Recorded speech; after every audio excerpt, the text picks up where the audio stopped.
Army court room में आज एक केस अनोखा खड़ा था। छाती तान अफसरों के आगे फौजी बलवान खड़ा था। बिन हुक्म बलवान, तूने ये कदम कैसे उठा लिया? किससे पूछकर उस रात तू दुश्मन की सीमा में जा लिया?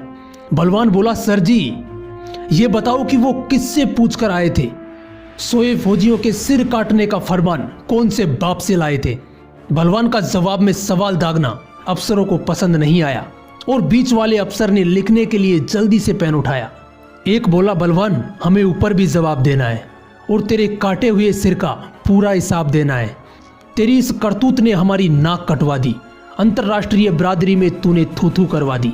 बलवान खून का कड़वा घूंट पीकर रह गया। आंख में आया आंसू भीतर को ही बह गया। बोला, साहब जी अगर कोई आपकी माँ की इज्जत लूटता हो, आपकी बहन बेटी या पत्नी को सरेआम मारता कूटता हो, तो क्या आप पहले अपने बाप का हुक्मनामा लाओगे या फिर अपने घर की लुटती इज्जत खुद बचाओगे? अफसर नीचे झांकने लगा, एक ही जगह पर ताकने लगा। बलवान बोला, साहब जी गांव का गवार हूं, बस इतना जानता हूं कौन कहां है देश का दुश्मन सरहद पे खड़ा खड़ा पहचानता हूं। सीधा सा आदमी हूं साहब, मैं कोई आंधी नहीं हूं। थप्पड़ खाकर गाल आगे कर दूं, मैं वो गांधी नहीं हूं।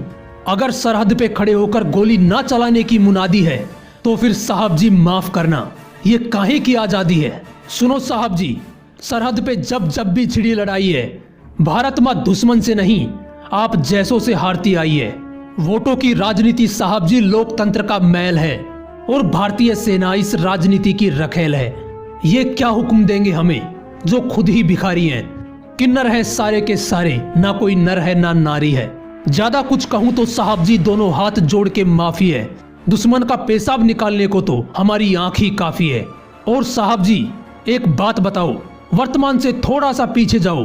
कारगिल में जब मैंने अपना पंजाब वाला यार जसवंत खोया था, आप गवाह हो साहब जी, उस वक्त मैं बिल्कुल भी नहीं रोया था।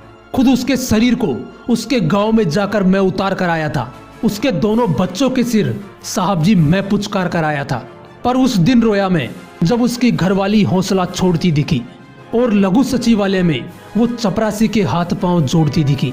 आग लग गई साहब जी, दिल किया कि सबके छक्के छुड़ा दूं, चपरासी और उस चरित्रहीन अफसर को मैं गोली से उड़ा दूं। 1 लाख की आस में भाभी जी आज भी धक्के खाती हैं। 2 मासूमों की चमड़ी धूप में यूं ही झुलसी जाती है। और साहब जी शहीद जोगिंदर को तो नहीं भूले होंगे आप? घर में जवान बहन थी जिसकी और अंधा था जिसका बाप। अब बाप हर रोज लड़की को कमरे में बंद करके आता है और स्टेशन पर 1 रुपए के लिए जोर से चिल्लाता है। पता नहीं कितने जोगिंदर जसवंत यूं अपनी जान गंवाते हैं और उनके परिजन मासूम बच्चे यूं दर दर की ठोकरें खाते हैं। भरे गले से तीसरा अफसर बोला, बात को और ज्यादा ना बढ़ाओ, उस रात क्या क्या हुआ बस यही अपनी सफाई में बताओ। भरी आंखों से हंसते हुए बलवान बोलने लगा।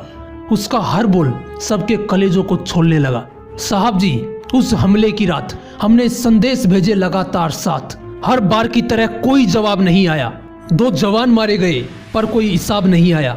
चौकी पर लगे जवान लगातार गोलीबारी में मारे जा रहे थे और हम दुश्मन से नहीं अपने हेडक्वार्टर से हारे जा रहे थे। फिर दुश्मन के हाथ में कटार देख मेरा सिर चकरा गया।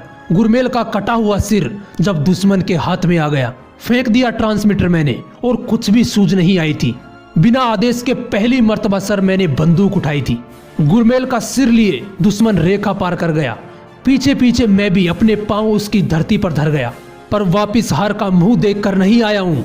वो 1 काट कर ले गए थे, मैं 2 काट कर लाया हूँ। इस बयान का कोर्ट में न जाने कैसा असर गया।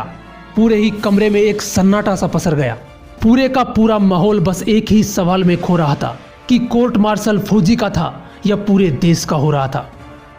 जय हिंद, वंदे मातरम।